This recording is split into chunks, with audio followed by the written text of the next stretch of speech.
Hey guys! It's time for series again, specifically the Chronicles of Narnia. This is the Voyage of the Dawn Treader, which is the fifth in the Chronicles of Narnia series, if you're going chronologically, which I am.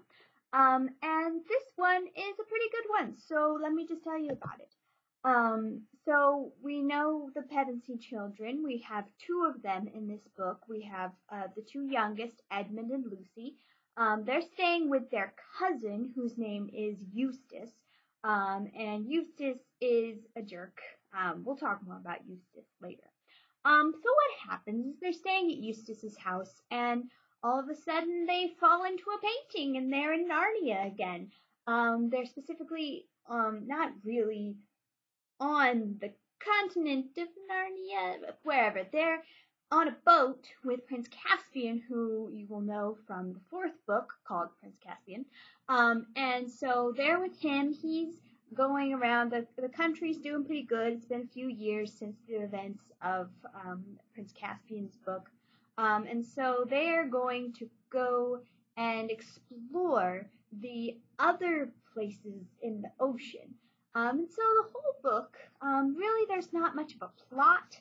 It's very interesting in that way. The whole book is them going around to these different islands.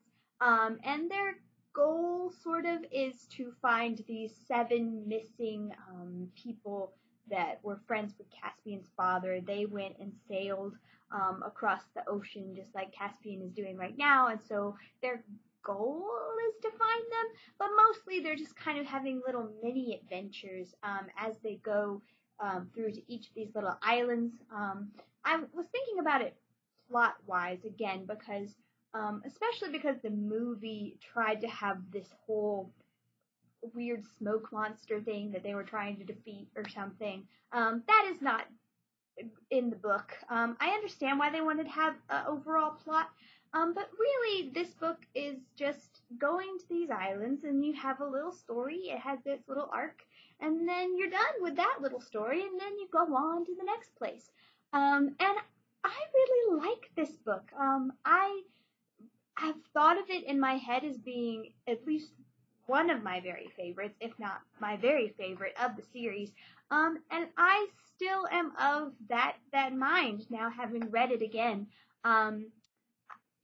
It's mostly because the character development is a lot better. You can see, based on how the order that C.S. Lewis wrote them in, you can see his characters get more and more developed, and also just his ability to explain just, the places that they are in more vivid detail. And this book is really just, it has some beautiful detail in it. You get to go to all sorts of kind of exotic places, see all sorts of weird, cool things. It's really awesome, quite honestly.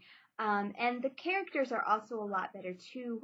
You get to see a little bit more of the characters of, Edmund and Lucy. You get to have a couple of cool moments with them where you really see, especially with Edmund, and how the events of the past books have affected him, and also Eustace. As I said, Eustace is kind of a jerk, and he is more the star of this book just because he has a little mini arc of his own where he also is taught by Aslan, kind of like Edmund was, but more obviously and more poignantly.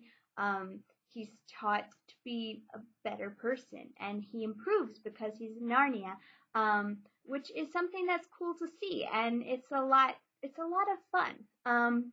So I really enjoy this book. I really 150% recommend this one, even more than the other books, really, so far, just because I think it's better written, and is a lot better at keeping your attention, and has some just beautiful, adorable little stories in it. So I totally recommend it to you. The next book that I'll be reading is much longer. It is The Princess Bride, which is another one that I have fond memories of, but I haven't read in a really long time. So I will get back to you on how I feel about that book when I am done with it. See you guys later. Bye!